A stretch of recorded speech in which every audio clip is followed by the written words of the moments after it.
Vamos direto até Portugal, até Lisboa, conversar ao vivo com Priscila Yazbek, que acompanha um evento de juristas que está reunindo autoridades do Brasil, junto com o ministro Gilmar Mendes, do Supremo Tribunal Federal, que é quem organiza, inclusive, esse evento. E está aí com você, Priscila, é isso? Boa noite. É isso, Ju. Boa noite a todos que nos acompanham. Um evento, então, que vai reunir membros e participantes dos três poderes, do Executivo, do Judiciário, do Legislativo. Tenho a honra de receber aqui ao meu lado o ministro Gilmar Mendes, do Supremo Tribunal Federal, que conversa com a gente depois de uma decisão importante, ou de uma, quase a conclusão de uma decisão importante, que é a descriminalização do porte da maconha. Ministro, queria já te perguntar sobre esse assunto quente do dia de hoje.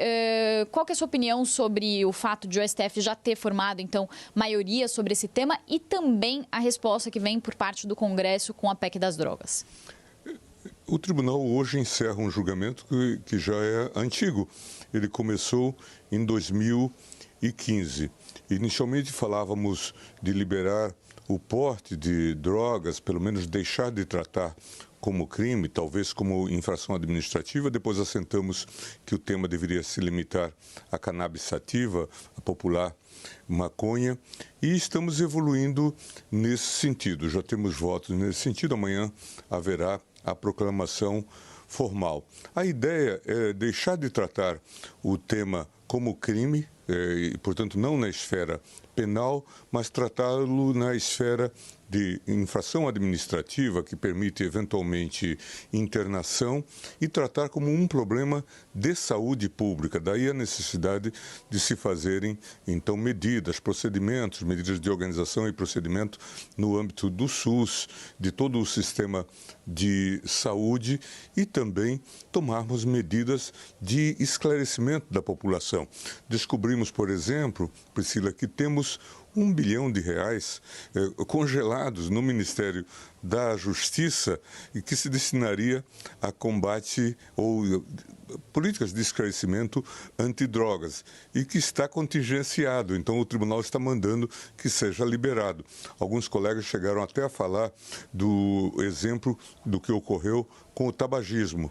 Hoje, há menos consumidores de tabaco do que se tinha no passado, graças também às políticas de esclarecimento. Espera-se que também aqui haja sucesso nesse tema e que se diminuam as prisões, que, como nós sabemos, de pessoas que às vezes não são traficantes ou que praticam o tráfico para alimentar o próprio vício e que acabam sendo elementos das organizações criminosas.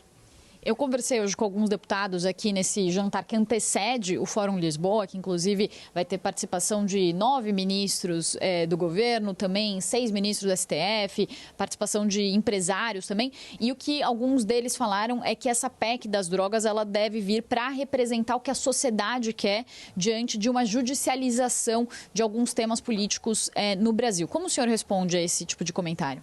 Vamos aguardar. Nós temos um diálogo muito salutar com o Congresso Nacional e também vamos fazer o esclarecimento à sociedade. Não se trata de uso da cannabis para hábitos recreativos. Se trata de considerar que não é crime o uso, mas pode ser considerado sanção ou infração administrativa e sofrer sanção administrativa. E, ministro, falando agora sobre o evento que vai acontecer aqui nos próximos 3 dias, o senhor estava comentando aqui comigo que os principais temas vão ser globalização, democracia, o sistema jurídico no Brasil, inteligência artificial. Queria que o senhor antecipasse aqui para o nosso telespectador quais vão ser os temas principais e quais vão ser as participações nesse evento que, inclusive, era chamado de Fórum Jurídico de Lisboa e agora não tem mais jurídico no nome. Queria saber também por que a mudança para Fórum Lisboa. A mudança é exatamente porque nós passamos a abranger outros temas, não temas estritamente jurídicos, mas também econômicos, financeiros, temas que dizem respeito à sociedade, à defesa da democracia. Portanto, se tornou um fórum muito amplo e daí termos mudado de Fórum Jurídico de Lisboa para Fórum de Lisboa. Temos uma presença massiva, nunca tivemos tantos inscritos, mais de 2.000 inscritos, portanto muita gente que se deslocou para ver, e vamos discutir questões internacionais. Aqui no Speaker da abertura vai ser a secretária da UNCTAD, ter também debates sobre economia mundial, tensões na Europa e na América Latina, tensões no mundo hoje, discutir também a questão que preocupa todos sobre controle das redes sociais, e isso tem a ver. A gente teve um probleminha aqui na conexão. Priscila Yazbek, então, ao lado do ministro do Supremo Tribunal Federal, Gilmar Mendes, explicando esse evento que acontece em Portugal todos os anos com autoridades aqui do Brasil. Vamos voltar, então, nessa conexão que foi restabelecida. Priscila, voltamos, então, com esse contato com você. Perdão, peço para o senhor prosseguir, por favor, ministro.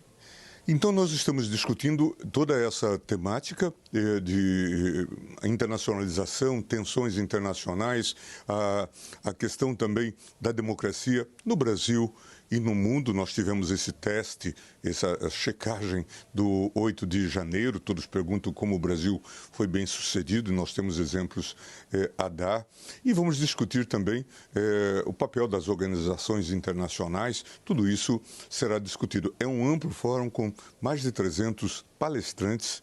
É algo bastante significativo. É o maior do que nós já fizemos, com mais de 2.000 inscritos. É algo muito significativo. Ministro, temos pergunta do estúdio. O ministro, aconteceu coisas que acontecem ao vivo. Ele estava com um retorno, mas vou pedir para você fazer a pergunta, Ju, e eu repasso para ele aqui, pode ser? Claro, acontece. Ao vivo é assim mesmo, Priscila. Queria perguntar para o ministro sobre outras pautas que são consideradas ali polêmicas no Congresso Nacional. O ministro Gilmar Mendes está colocando o retorno para ouvir a gente também. Além dessa questão das drogas, tem também o PL do aborto que está sendo discutido no Congresso, ministro. Ontem a gente repercutiu por aqui um posicionamento do ministro aposentado, Joaquim Barbosa, que falou sobre uma omissão do presidente Lula em relação a esse assunto e também um Congresso sendo retrógrado ao discutir o PL do aborto nesses termos, né, sobre aumento da punição até as mulheres que abortarem. Queria ouvir o senhor sobre isso. Existe um Congresso conservador atrapalhando essa pauta? Um posicionamento do presidente Lula é importante. Queria ouvi-lo sobre esse tema também.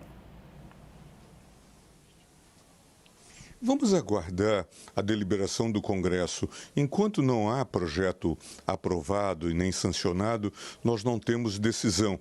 E nós vimos que o próprio Congresso aparentemente refluiu do seu intento inicial. Aquilo que se dizia é que nós estaríamos voltando a uma fase pré-40, fazendo com que até o aborto que é permitido desde o Código Penal de 40, no caso de violência sexual, se tornasse também crime, o que seria muito preocupante. Mas há sinais do próprio Congresso de que isto não vai se realizar, de modo que devemos aguardar para ter um pronunciamento e certamente, se houver esse desdobramento, a matéria chegará também ao Supremo Tribunal Federal. Certo. Ju, você tem mais uma pergunta, que eu sei que o ministro tem uma agenda corrida por aqui. O pessoal da produção aqui me avisou já que a gente precisa se encaminhar para o encerramento. Claro, vou passar aqui para o Pedro Venceslau. A gente consegue, gente, colocar o Pedro aqui, o nosso analista, também, para fazer mais uma última perguntinha para não atrapalhar mais o ministro. Ministro, os senadores já disseram, e os deputados também no Congresso Nacional, que vão acelerar o projeto de emenda à Constituição, que criminaliza no caminho contrário, criminaliza a posse de maconha no caminho contrário ao que foi decidido no STF. Muita gente fica em dúvida de quem dá a palavra final nesse caso. Como é que fica esse embate? Vamos aguardar, não podemos precipitar essa questão. Fizemos um esforço enorme hoje para esclarecermos o que estávamos decidindo. E estamos decidindo que continua a ser ilícito o porte de drogas, só que deixa de ser crime, passa a ser uma infração administrativa. E a pessoa merece não pena, mas tratamento.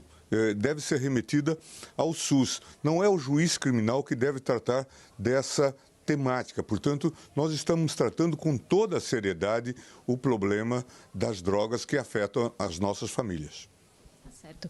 Eu vou agradecer aqui ao ministro, porque estou recebendo algumas mensagens aqui que precisamos liberá-lo para outras entrevistas também. Ministro, muitíssimo obrigada pela entrevista. Um abraço a vocês. Muito obrigada. Bom fórum para o senhor, para todos. A gente depois resolve o retorno. Eu volto com você aí, Gil. Muito obrigada, Priscila. Nosso agradecimento também ao ministro.